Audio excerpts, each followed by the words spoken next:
Ever thought you'd see the day when a rat stands trial in a court of law? Well, medieval France has a surprise for you. Picture this, a rat standing accused of damaging barley crops. Yes, you heard it right, a rodent was put on the stand, facing accusations of a crime that would usually warrant a human defendant. This wasn't just a case of a cat-and-mouse chase, it was a full-blown trial with court proceedings that would boggle the modern mind.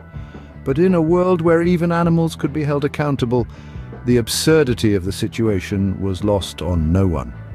The defendant, a small creature of no significant stature, was subject to the full force of the law. The courtroom drama unfolded with the rat, represented by its appointed counsel, standing at the mercy of the jury. So, the next time you see a rat scurrying around, remember, it might just be a fugitive from justice. In 18th century England, facial hair wasn't just a fashion statement, it was a taxable commodity. Imagine this, you're a gentleman sporting a finely groomed handlebar moustache, and along comes the tax collector demanding payment for your furry facial adornment. Yes, you heard that right. The moustache tax was a levy on the style of your moustache. The more extravagant the style, the higher the tax. This bizarre tax was introduced as a revenue-raising scheme, but it also had a surprising impact on fashion trends of the time.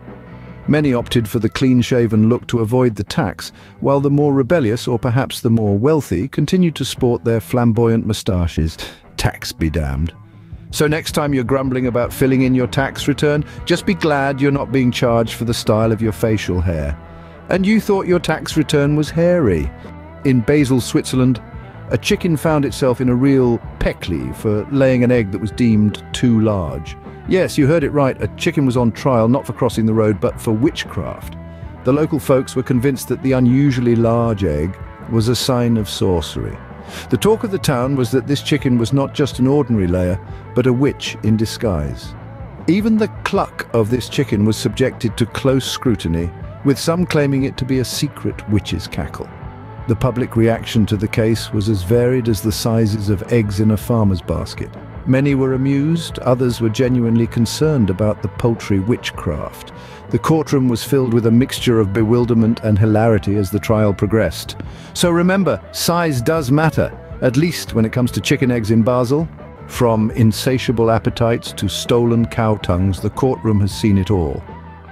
Let's kick things off with Charles Domery, a man whose insatiable appetite left the courtroom in disbelief. Accused of consuming an unthinkable amount of food, tales of his staggering consumption echoed through the halls of justice. His defense? An unquenchable hunger that knows no bounds. Now there's food for thought. Next up, we move to rural America, where a theft trial had tongues wagging. But not just any tongues, cow tongues to be exact. This culinary crime led to a whirlwind of uproarious twists and turns, as the stolen cow tongue took center stage in the courtroom drama. This certainly gives Taste of Your Own Medicine a whole new meaning. The legal saga of a lost pair of pants then took the stage.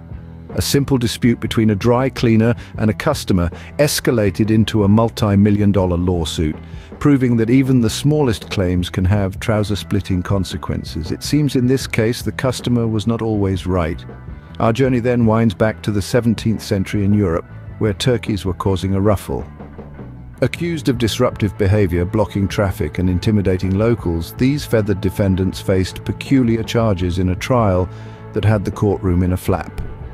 Finally, we travel to the dairy farms of 18th century England, where a cheese wheel rebellion was churning. Farmers revolted against a newly imposed tax on cheese in a dairy-driven defiance. The court case that followed had everyone feeling a bit great as the cheesy details of this rebellion were aired. And that, dear listeners, is a wrap on hilarious historical trials. Remember, the next time you're in a courtroom, keep an eye out for the occasional chicken or turkey. They might just be the defendants.